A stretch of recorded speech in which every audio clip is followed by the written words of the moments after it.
right. Welcome to 42, Two Souls, One Journey, a raw and unedited look into our lives as humans, based on the 21 grams experiment by Dr. Duncan MacDougall, who concluded that the human soul weighs 21 grams.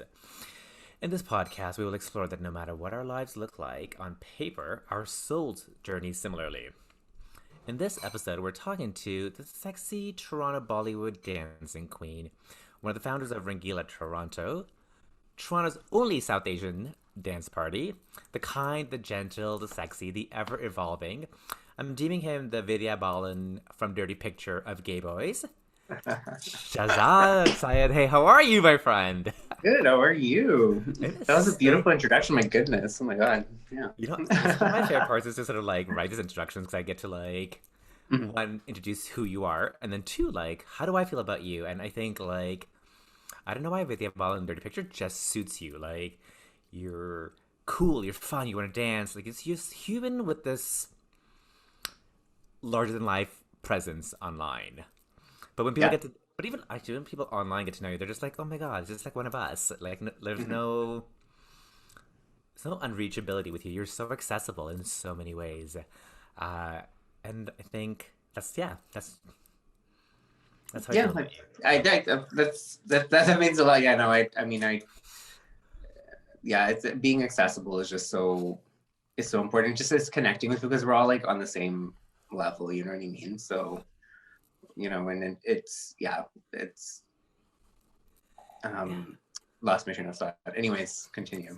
Yeah, no. I think that's in one of my last conversations with you before I left Toronto, we had this whole thing that accessibility, the conversation is such an important part of us.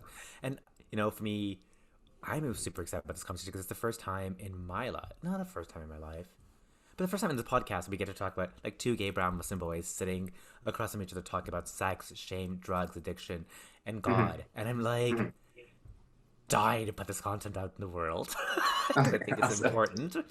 And I just don't want any of our younger brothers, sisters, queers to sort of have to know that this is available, that this conversation needs to start happening. We need to talk about this stuff because, the shame around so many things gets us in trouble. 100%. Yeah. Yeah. Bruce McArthur. Yeah, the Bruce McArthurs of the world get access to us if we stay in shame.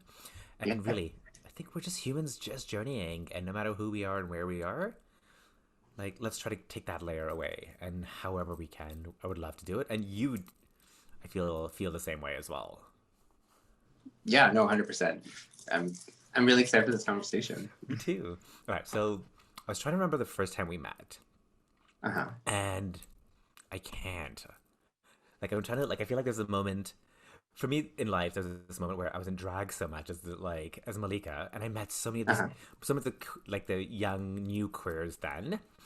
And then I remember seeing all of you as adults, or as these community members who were in there working, so I can't remember if I met you either as Malika or if I met you at an ASAP event or at Beisharam at that point, giving condoms for ASAP. I remember. Okay. I remember. So I had just moved to Toronto in 2008, and I remember it was, I think it was, we were at Pride. Pride was happening, and I remember you remember George's play, right? Absolutely, yeah. Right, and I remember there was, I think Sush was performing. It was Dolly's show, and she was performing this Bollywood song, and I just was getting my life from it. And I remember I was just kind of in my moment, and you kept turning back and looking at me and smiling. Okay. And so then I just remember that's the first time I saw you. Okay. And then it just you were just kind of oh, it's so awesome just to see you. You're so into this, and you're just kind of the way I was dancing and stuff because I was just really excited about life. I just moved to Toronto, from Calgary, and I was just in this space listening to Bollywood music, and I was so excited. I think the song was Choli Ki Piche Ka, if I'm not mistaken. that I was, you know, rocking out to. And then the next time where I actually talked to you was I had a Halloween party at my place, and you came as, well, yeah, you were Malika then, and then you also came as Malika. I can't remember what you dressed up as. It was like you were wearing this like gold something. Yeah. I don't know what it was. It looked like Shira, but it was just kind of like, yeah, I don't know what it was. But I just remember meeting you. You came to my place, and then I actually got to really talk to you at that point, and it was just like, oh, you have such a beautiful energy that I just kind of instantly connected to. So that's how we met. Oh, thanks for the details on that. That's like, as you talked about it, I'm like, I totally remember that moment because I feel like I remember probably that year. I remember Shush being like my gateway into drag and South Asian drag in a mainstream culture, and Yeah. that bitch has like, she's just like, this is who I am. This is how I'm gonna like. I feel like as somebody who grew up in Canada, as an artist, I'm always like, oh, how do I assimilate? How do I be part of this? And she's Yeah. like, this is all I know. This is how I know how I'm gonna kill it, and I'm gonna kill it at Dolly's show or anywhere in the Hmm. world. And it's Yeah. like, it's still to the day, it's still like inspiring to me, and she keeps true to it still now. She She's like, does. yeah, And I think that she's the. It's funny because Sush was. So before I moved to Toronto, right? I came to Toronto in July of 2007 for like because it was I was volunteering for this for like Omni, I believe it was, and it was just like a volunteer gig I wanted to do, but the excuse was more that like I'd never been to Toronto, and I just wanted to go, so I like worked and I took like a month off, and I volunteered at this TV station. It was my excuse for my mom to be like, oh, I'm going and I'm gonna go do this, you know what I mean? And she's like, okay, cool, it's like school related. But really I just like I just wanted to see Toronto. And so it was my first time going there, and I remember I remember always hearing about like the queer brown parties. I remember hearing about Beshram and then Queer Indian Mela at the time. right. And so I remember going to that party for the first time, and it was just it was my first time being in a space like where I'm like listening to Bollywood music that I'm like and Sush was the first brown drag queen I ever saw, and she performed to Didi Tera Deva Diwana, I remember. And I was just like, where am I? This is so exciting. And I've never, because I was raised in like, you know, super white Calgary, like, you know, I was like an only brown boy in the school. Um, I was just raised amongst mostly like white kids, right? So, but then coming here was just like finding that sense of community was just like something that like I'll never forget that, because it's just like the way I felt. I was just kind of like, whoa, like what is this? And it was like that was like the biggest. That's what drew me to move here, because it was like I was just there for the month, but I'm like, oh my god, I have to move here. And so then I moved the following June, kind of thing. Um, and so seeing Sush she was like that first kind of like vision I saw, and since the time I've met her, she just has always had that amazing energy, and still same exact beautiful energy. And it's just much like you exude the same kind of beautiful energy that you still have. It's like the exact same. It's amazing. It's kind of like those infinite parts of both of you, like I connect to, which is really amazing. You know, it's so funny. It's like talking to reflection because that's exactly how I feel about you. As I was reflecting on like this journey, I'm like, I remember this queer little gay boy that came, and then like now you're this man. Like you're the staple in our community. You know, so you came to do work. You came to like be a part of something bigger, and now you're part of this bigger picture. Like, you know, and I still always think back to like, oh, little Chaz when I met him, like, you know, like Yep. ASAP passing condoms out. And Mm-hmm. now I look at you and I'm like, oh my god, that little boy is now doing some really great work and pushing conversations and making space, safe space for queer brown people to come together Mm-hmm. and and be part of a community. Yeah. So, you know, I like, but you're still that little boy in my head. Like you're still this little like boy from Calgary that came over. Yeah, I guess in the more recent, yeah, I guess I've been trying to like making sure that part of me, especially in the recent times, just like learning how to honor that part of myself and realize that like, that Calgary part of me is still part of me. I think there was a time where, for a period of time where I wanted to run from that person, right? Right. And because it was like when I first arrived here, it was like this almost like a childlike wonder that I had, right, of with everything. And then I'm like, in more recently, in the last little while, I've been trying to kind of get back that, like, reignite that wonder, because it's in there. It's just buried like underneath things. Yeah. So that's funny, because that's actually what I've been sort of doing in the last little bit, just for my own healing kind of thing, and just finding that person, you know? Yeah. It's so funny because I feel like we knew of each other and our lives have reconciled in a very similar spot where like I feel like I lost myself, I got into addiction and drugs, and trying to think of who I wanted to be outside of Malika and who Shafik was. And then now I'm in this healing process and you showed up in my life. So I think you showed up, like, you came back into my life personally in a time where it was tremendous. Like, I was with Jeremy, we're trying to, I Mm-hmm. was like, okay, I need to be healthy, and you came in to be our fitness instructor. Yeah. And you were the first person I thought of right away. I remember that point. But it was like, for me, it was a space where I wasn't healing. I wasn't satisfied. I was trying to be someone that I wasn't. Right. Um, and then we reconnected again after that whole, for me, that was a drop down, and like, oh, the drugs crash, the life crash. And then I started healing and you showed up again. And Mm-hmm. then you were just like, it's fine. We're going Yeah. through the same thing. Yeah. And here's what I'm doing. And just sharing those moments with you, I was like, oh, good. I don't feel alone about this. I feel Yeah. like there's somebody who hears me and sees me. Um, if you feel comfortable, tell us when. So I always call it like my end of the, I don't know, like my rock bottom Uh-huh. happened. Do you feel? Tell us what was your rock bottom moment that made you think I need to stop doing this and I need to start working on being healthy. I think it was actually that first, I think what it was funny, because it's probably the same, that we obviously coincide in the same year, because it was 2016 we reconnected, right? Yeah. When you got me to come in, and that's in fact, that was the time where, that it was that year actually, where I had my first sort of like moment where I let my like heart break for the first time.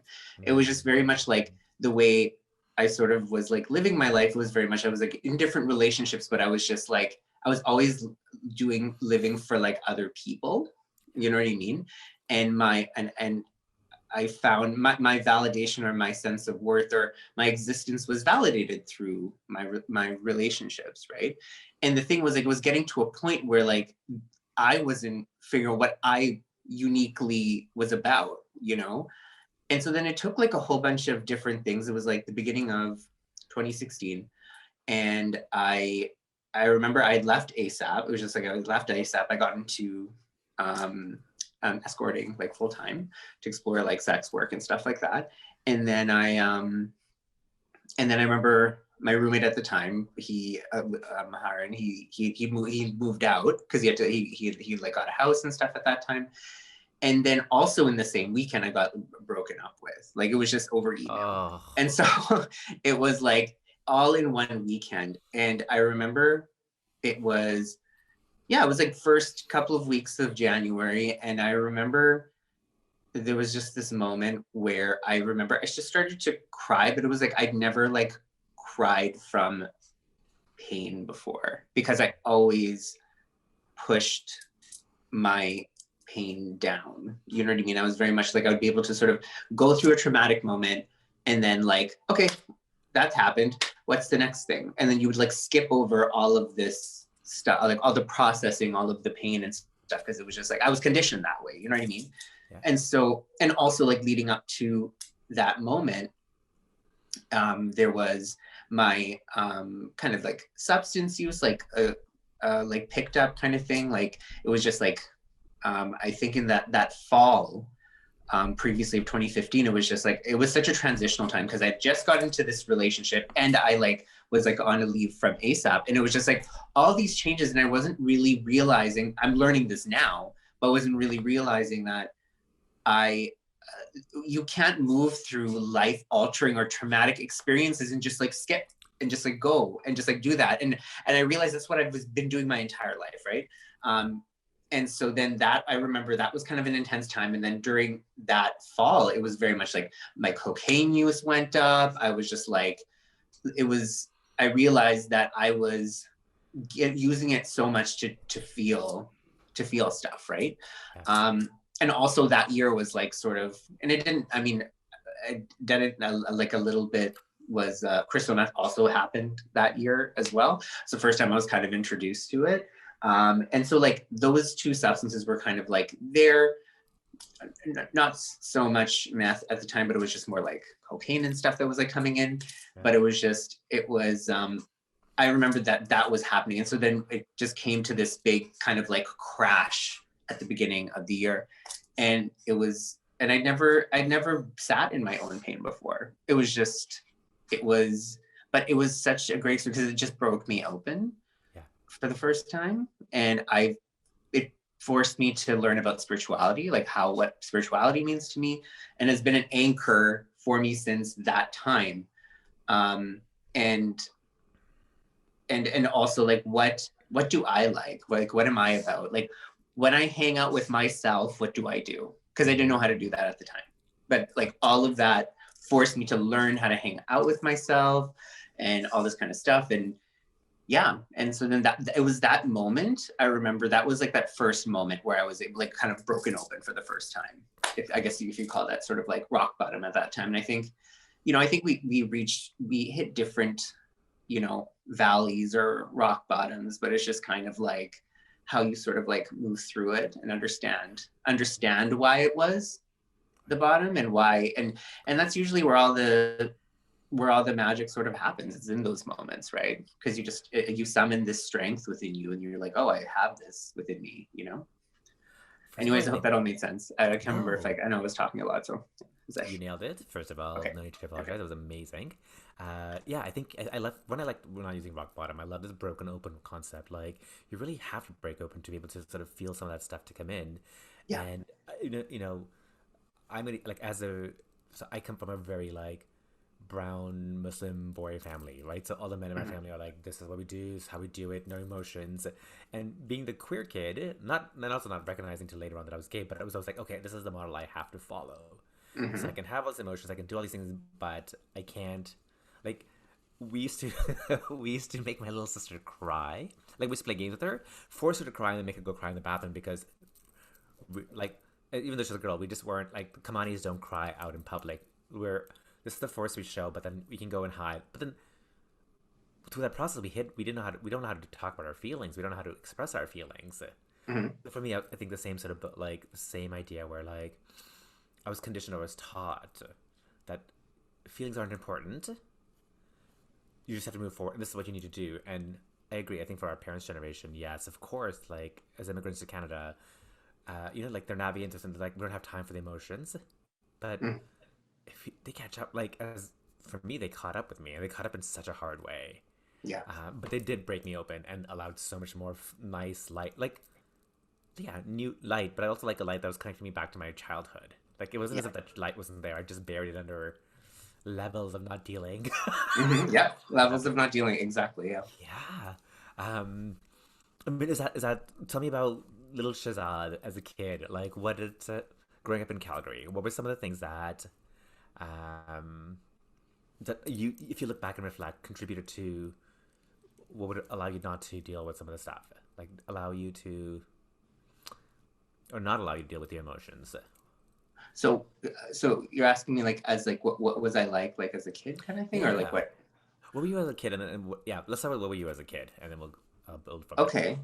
Yeah, like I mean, growing up, it was like for a little, like I went through a lot of different kinds of shifts as a kid. Like initially, I was pretty like I was surrounded by family and stuff like that, and my femininity like started very early on, kind of thing. Like I was like 3 or 4, and my nanny actually took care of me full time because my mom was working for like at that time maternity leave was like for only 6 months, so she used to like drop me and my cousin off at my nanny's place, and she essentially kind of like raised me kind of like full time from up until I was like 5.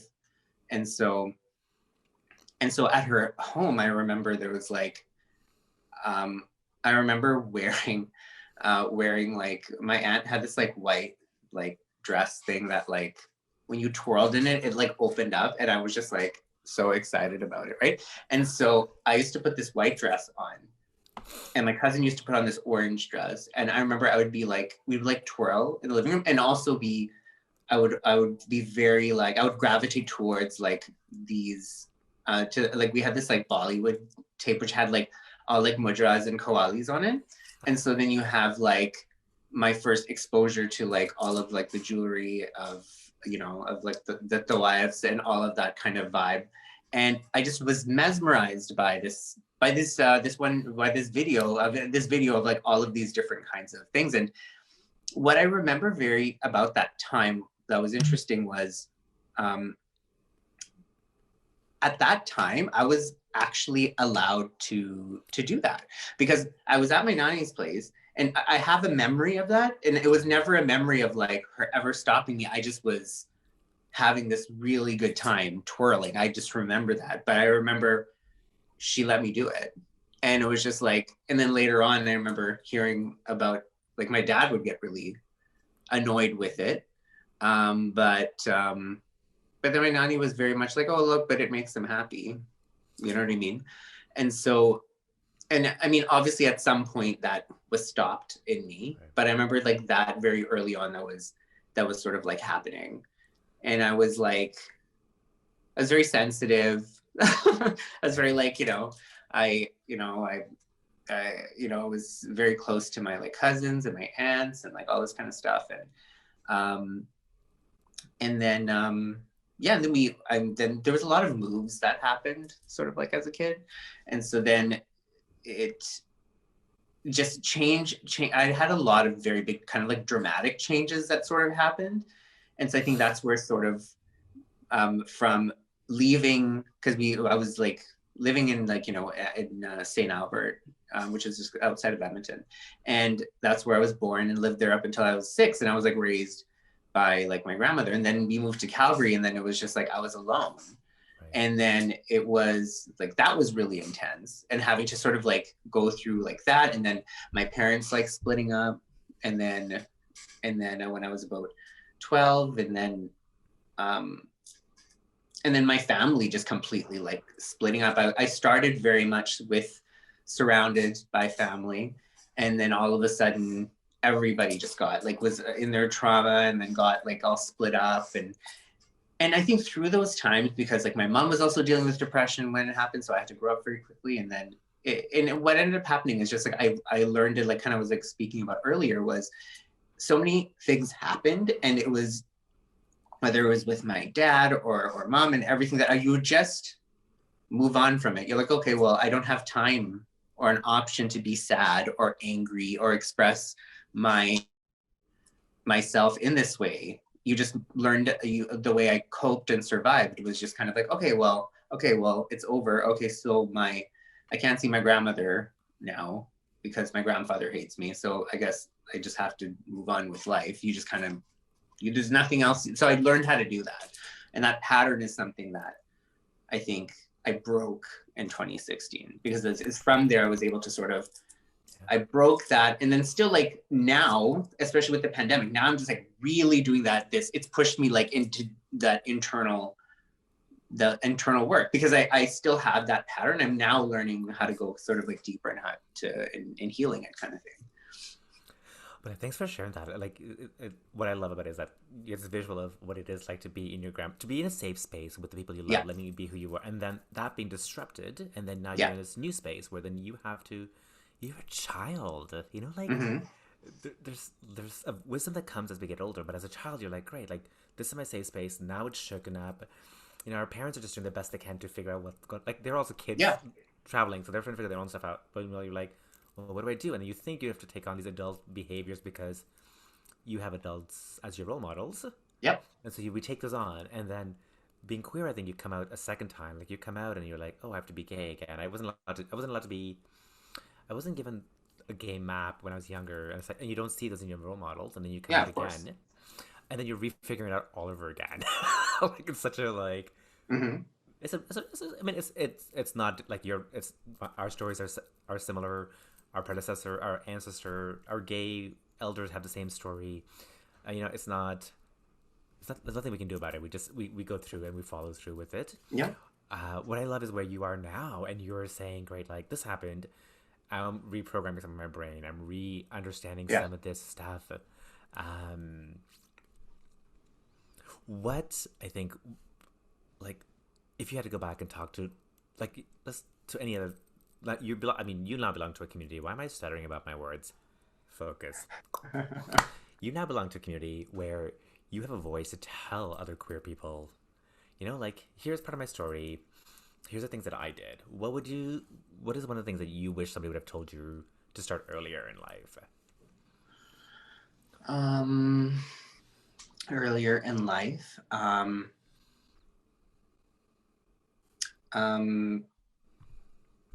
somebody pulled me aside and said, these things that are happening, when you know when your mom's like upset with you because she's like stressed out and stuff like that, and you know her emotions or your responsibility, or the fact that you're gay and you're like trying to figure it out, and it's like you know you're not getting like those responses, and just having to kind of like internalize all those emotions and make other people's like the big people in your life to you become responsible for their feelings. I wish I at that point, I wish somebody had told me that their feelings are not yours, and your in any any moment where you were you know you felt like a burden, or like you felt that like you're stressing out your mom or anything, like none of that was your fault. Like it's none of it's your fault. I would say it's Yeah. like if there's moments, because there's that scared part of me that comes up like, oh, I don't want to fuck up, I don't want somebody to get mad at me, and it's I wish somebody told me that those are their emotions, these are your Mm. emotions, well, how they're feeling is not your responsibility, it's not your fault. Oh, I love that. And Yeah. like, I feel like if ever your inner child acts up, it's such a great thing to say to them. Like, you know, like Yeah. this is not you. You know, it's not your fault. You're not in charge of that kind of stuff. That person has to do that, and it's also really hard to just sort of sit there and see a loved one suffer, Of right? course. Yeah. But at some point you just have to like.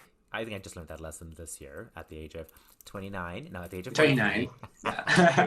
At the age of 43, I Yes. just finally learned that lesson that, you know, like Mhm. that's their journey. You have to, the best thing you can do for somebody else is make sure you're okay, Yeah. right? That's a great message for your little self. Um, so let's dive a little into shame. Because I feel like, so Hmm. I'm going to use religion as a way of guiding this conversation is that, like, you know, like, we come from very Muslim, we come from Muslim background. So there's this Hmm. idea of good and bad. You know, good kids do this. Acha bacha ke yeah, bura Yeah. bacha ke ye. Like you, Yeah. it's such a like. I can remember it's been drilled in my brain for life. Like good boys Hmm. behave like this and get this. Bad boys behave Yep. like this and will do this. And Yep. stuff like homosexuality and homosexuality, sex and shame. Homosexuality and sex were so part of the bad part, Yeah. and then shame was so driven by all of that, right? Like, you couldn't you can be honest with yourself because that brings shit. Like you'll bring shame on the family. I don't know if you ever like Yeah. I heard that so like don't do dry. You're gonna bring shame on the family. Yeah. Like, and now in the hindsight, I'm like nobody knows who you are. Nobody cares. Like, Yeah. No, like of people are course. Yeah. so. Um, what part what part in your journey of going from like community worker to exploring escorting and sex that Yeah. what was that point in your life that you were like, okay, I'm gonna have to confront my shame and my the, these notions that my religion says this is bad Hmm. and put those together to understand that it's not bad. You're just Right. being who you are and being true to yourself is so much like your grandma saying, being happy is way more important at the end of Hmm. the day. Yeah. And if this makes you happy, do it. Yeah. Um, yeah. I think it was. Confronting shame, I think I I first sort of like, I guess, learned about it sort of, I guess when I started doing like, I guess with I worked at ASAP, so the great thing was like I had an environment around me in which I learned about I learned about shame and its damaging sort of like qualities, and how it can, drown you in addiction, and drown you just like it really in anything, you know what I mean? And and so I think I learned about like being in a sex positive environment and stuff like that. Like I remember that was like I kind of like I was fortunate enough to have that sort of like people in my life who were like supportive of that. Right. Um, I think that was I would say that's what it is. It's surrounding yourself. Yeah, I think this is what it is. It's surrounding yourself with people who can see you, like all of you. Mm-hmm. You know what I mean? It's not like, oh, like it's people who are just like, so much like, oh yeah, it's just like a friend or whatever. It's people who can like see you.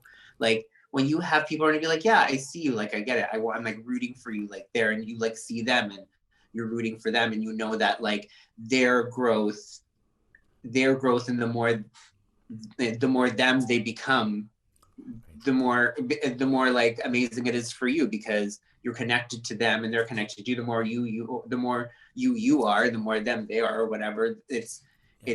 it's magic, like what can happen, right? And it's surrounded when I surrounded myself with that, with people like a close group of friends in which I could talk freely, about anything. There was no shame in Right. talking about really anything, and talking about it and normalizing everything. That was like the antidote to shame for me, and knowing what unconditional love feels like, Mm. and cultivating that in your life is Yeah. something that you're able to. Yeah, that is one of the things where I found that was a very powerful way of of combating shame. I love how Yeah. you said that. It's such a in having the privilege to watch you and who I call your tribe of queer boys, Yeah. who I like adore every one of them separately. Mhm. The one thing my best friend always tells me through addiction is, I love you. Just be honest with me, no matter Yeah. where you are. And here we are, like decades. I think in my addiction journey, I feel my success comes from the fact that people have said, I love you no matter what's happening. Mhm. I just want you to be honest with me and I want you to be safe. Yeah. It's not a message I got from my family because I think your your family comes with a baggage that looks different, but your friends are allowed to be those people who can say, Yeah. great, like I'm not told I have to take care of you or do this with you, but being you Yeah. and being you creates safe space for them to be them, Yeah. right? To truly you allows them some safe space, and them saying, I love you no matter who you are, you're great. This is just be honest with me and let's navigate through this together. It's such a Yeah. great and a simple message, I think, for people out there to understand. Like, you don't have to understand the addict in your life or the person who is in addiction in active Yeah. addiction in your life. You just have to love them and let them know that they're and be honest. Like honesty, accountability, and just being there. Um, Yeah. and that helps negate the shame idea. Yeah. Yeah. Okay. It's so funny. I feel like we're going like there's so much to say about this in And such a yeah. short No. time. Yeah, yeah, yeah. So we had this mini conversation and we talked about how like you know you went from having a hidden profile about your escorting and sex work to then being like, I'm gonna put it out there Mhm. and let people know.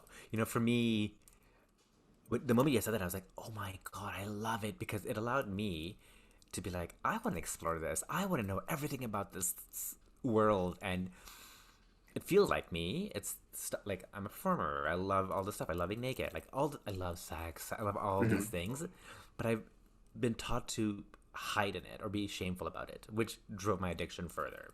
Yeah. I think the moment you said that to me, and I was like, oh my god, Shaz is doing this. This is fantastic. I when I can explore it. Two, I have someone I can go and ask all my questions to. So I already have someone who's done it and who's learned the lessons, who Yeah. can sort of say, here's some things you can do, here things that you can't do, and then some things you just be like, you just have to figure it out. Yeah. If so, top three things that I should know if I was entering into the world of escorting and sex.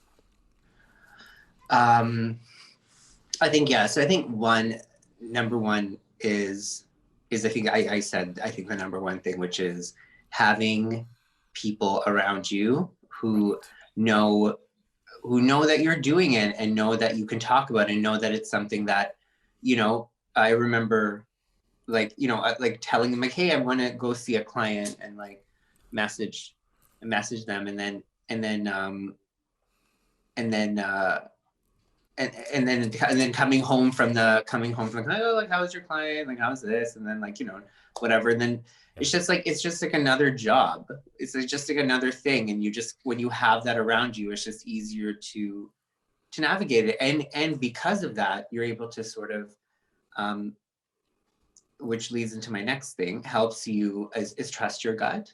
You know what I mean? Yes. And so that's like super important, is trusting your gut of, and it's by having those people around you, you're able to sort of stand in your own worth, and by standing in your own worth, you are able to sort of tap into your own knowing. You know what I mean?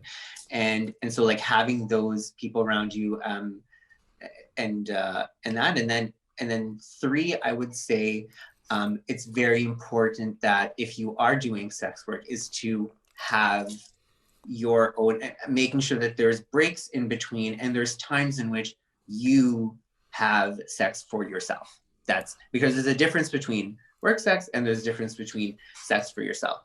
Right. Much in the same way, there's when you're, if you're like a graphic designer or some kind of artist, when somebody commissions you to do something, and you make something that's just for you. Yeah. You know what I mean? So so I guess those three things. I mean, way to bring that journalism degree into action. Like, I love it so much. Yeah, Olivia Wilde says that. Olivia Wilde talks about how, like, when she came to Hollywood, she was trying to fit into these molds and be something for some other people. And the moment she became herself, Yeah. she stood out from the crowd. Yeah. And you're right. So it's a job. You want be yourself in your job. Like Michelle Obama, like, says, like, she's the same person no matter which job she's at. Yeah. So consistently, you get the same person. Mm-hmm.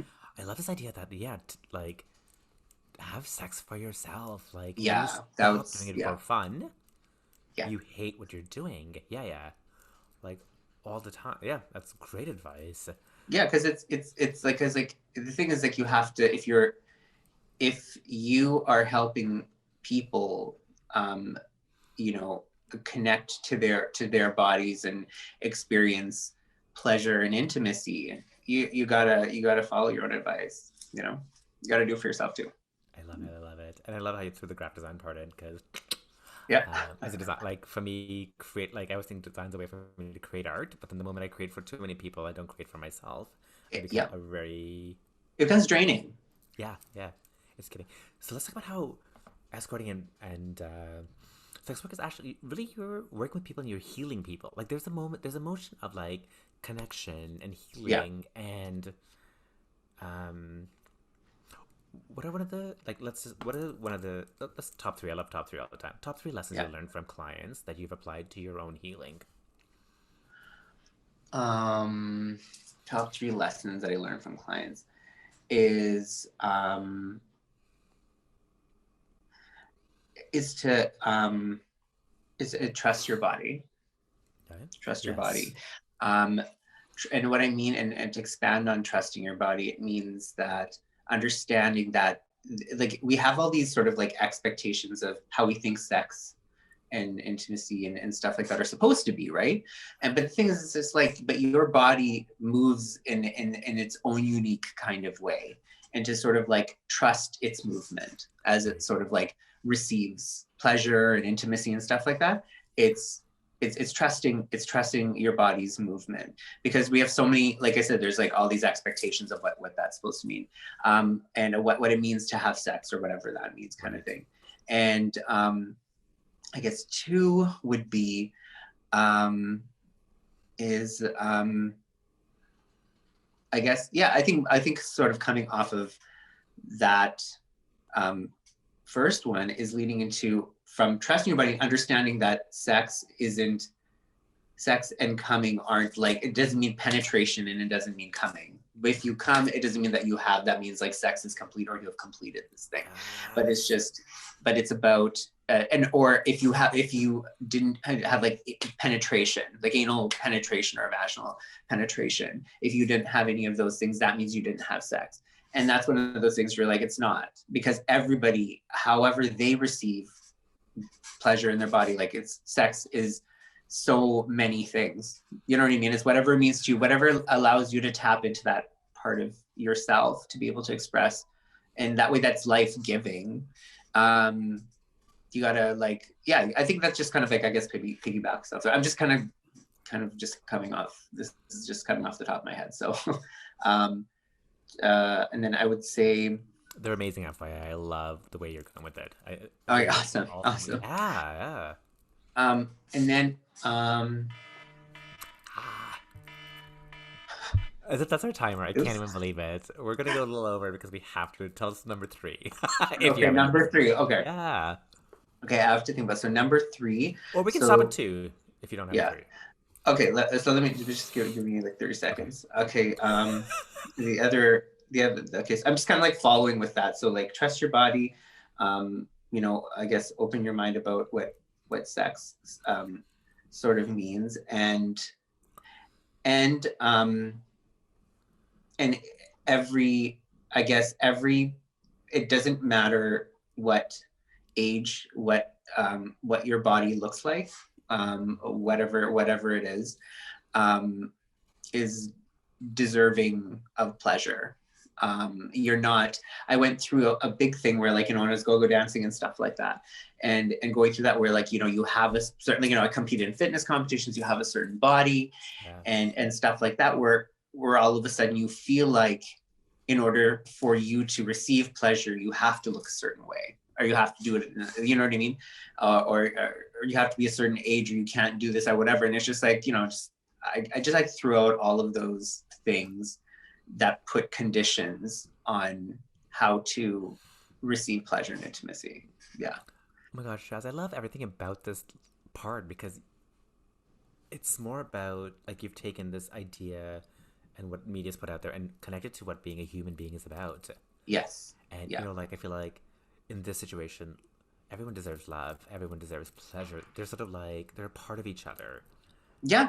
And I've learned, I also learned actually one other thing that's really important, that's actually like very important, that just popped into my head, was the fact that like and I also read this and we're like understanding like the erotic and the intimate are they're like their own channels. You know what I mean? They're their own channels, they're their own way of expressing yourself. And the thing is that because sometimes people have the two sort of fused together and feeling like just like this means like this has to like, you know what I mean? But the thing is just like with escorting, it was like to be able to sort of to be able to sort of like help a person just tap into that, like how do I express myself erotically, you know what I mean? Like to be able to express yourself in that sort of way and not having it to be conditioned and it has to be done in this way or with a boyfriend or with a husband or with a, whatever you want to call it, you know what I mean? To be able to sort of express that part of yourself unconditionally is very powerful. So yeah, sorry, I just wanted to say that too. Yeah. No, I feel like we should do like an episode where it's like, you know, top 3s of everything about sex and pleasure by Shaz. Like we should go like, and then put that out there as memes or as like an infographic, because there's stuff in there that, you know, you don't have to be a sex worker for, but it's just about human experiences. And yes, even though like who cares what your job is, and even if you're doing it as an escort, you're still there's a human behind there. There's a human behind the person working, there's a human behind who you're servicing or being a part of. Yeah. And you know, we've all been in isolation and in the pandemic. Like, isolation and loneliness are so overpowering and such a effect on your mental health. Yeah. Right? And to be told you're too old for this, or you're like, your body's not lovable for this, like, fuck off. Like, 100%. Yeah. Bullshit. Complete bullshit. So, yeah. I love that we get to enter an era where we get to tell people Yeah. that those norms are bullshit, and if it doesn't feel right in your body, challenge it. You don't have to say Hmm. yes to everything. Yeah. And as Bollywood dancers, I love to dance while I'm having like give me the same feeling on a dance floor in Hmm. the bedroom. Hallelujah! Like Right. it's yeah. I'm It's like amazing. yeah. I know how to dance. I know how to do it on a go-go box. Right. Get me in the same mode. I know exactly what to do in the bedroom. Right. Right. And we're in a generation where like binary bodies, like people identify as binary. So like this idea that this is what you need to look like to be loved is it's out the window now. I mean Yeah. it's like always been out the window. We as a human race are coming to it. Yeah. Yeah. It's I love that that's happening. It's amazing. Yeah.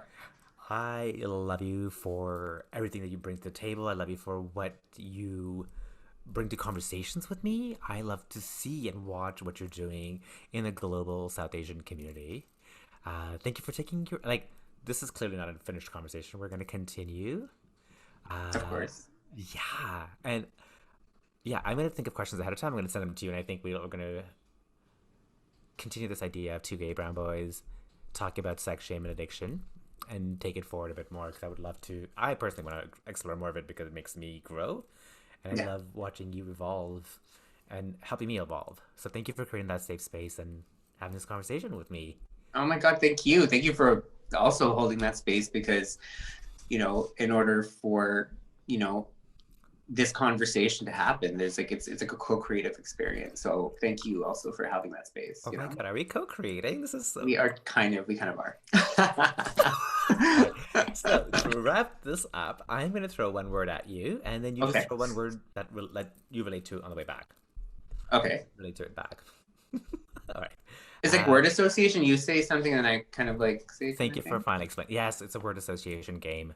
I've been Okay. trying to explain this to people. I'm doing a horrible job with it, as people will see in my last podcast. But yeah, oh my god, we're going to wrap this up with a word association. I will throw a word at you. Throw a word back at me. That's Okay. associated with that. All right. Queer. Strength. South Asian. Uh, colorful. Community. Powerful. Bollywood. Drama. Would you say that again? Drama. Drama. Ooh. Uh, your queer brown boy community. Say Like again? specifically, your queer brown. So your queer pod. I'm specifically Yeah. speaking about Siva, Vaseem, and them. Yeah. One word for So, them. oh, one word for them. Um, uh, yeah. I would probably. It would. Yeah. Love. Ah, Yeah. the last one is word love. Yeah. Love. Amazing. Awesome. Thank you, Shaz, so much for taking time out of your busy schedule. Thank you, everybody else, for listening. As Shaz and I got a chance to, I think, just like dip our toe into this conversation, and I Yeah. can't wait to put our full foot in and do a full-on ooh la la dance into it. Yeah. Definitely. Thank I you, look everybody, for forward to taking. that. Yeah, yeah. Thank you for taking time off from your busy schedules, and we'll speak to you guys next week. Lots of love.